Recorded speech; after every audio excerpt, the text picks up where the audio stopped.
भुटान हादरनि सामद्रुप जंखाराव रंजालि बैसागु फालिदों बिजितगोरा नार्जारिया।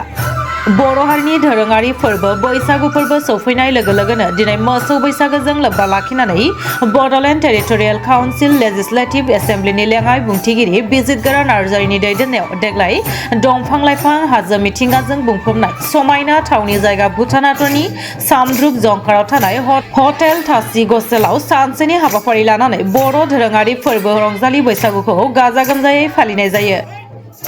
बे फालिथायाव बाहागो लायो आसाम आयेन आफादनि बुंथिगिरि बिश्वजित दैमारी, सामद्रुप जंखारनि बिफानि लेङाइ आफादगिरि गबसनम दुगपा, तामुलपुर जिल्ला बिजेपिनि आफादगिरि राजेश बर', तामुलपुरनि समाज सिबियारि समनाथ बसुमतारी, बर' सावथुन मुलुगनि फेस्ला फावखुंगुर मेन्डेला आरो गोबां दैदेनगिरिफोर मोसाखावरिफोरा बाहागो लानानै हाबाफारिखौ गाजा गोमजायै खालामो। मिथिंगानि हादोर भुटान रायजोआव जों बैसागुखौ फालिदों। बे जाहैबाय भुटाननि सामद्रुप जंखार होननाय जिल्ला आरो बे जिल्लायाव दिनै जों बैसागुखौ गाजा गोमजायै फालिदों आरो गोबां बैसागु मोसाग्रा हान्जा बिथांमोना बाहागो लादों। जोबोद मोजां, जोबोद रंजाबाय जोङो आरो बयबो खुसि, बयबो दिनैनि बे हाबाफारियाव मोसादों, रंजादों, जोबोद खुसियै दिनै जों बैसागुखौ गाजा गोमजायै फालिदों।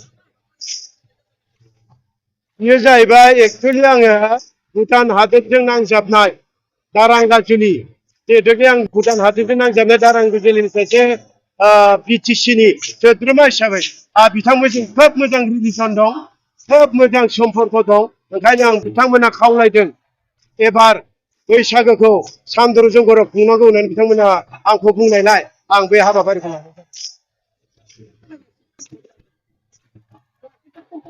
आलासिफ्रा जाहैबाय सामद्रुप जंखारनि बिफानि लेङाइ आफादगिरि दासु गुबसोनम, लोगोसे स्पिकार आसाम एसेम्बलिनि बिश्वजित दैमारी आरो गोबां आलासिफोर दंफायो भुटाननि बिफानि मेम्बार्स आरो आंनि लोगोफोर भुटाननि, बिथांमोना बे हाबाफारियाव बाहागो लादों।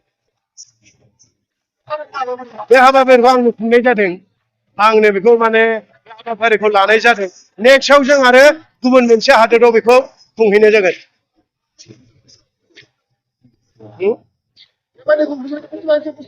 बे खुंगासिनो थागोन, बोसोरै खुङो जोङो, खुंबाय थागोन जेब्लासिम जोङो देहाया मोजाङै थागोन, खुंबाय थागोन।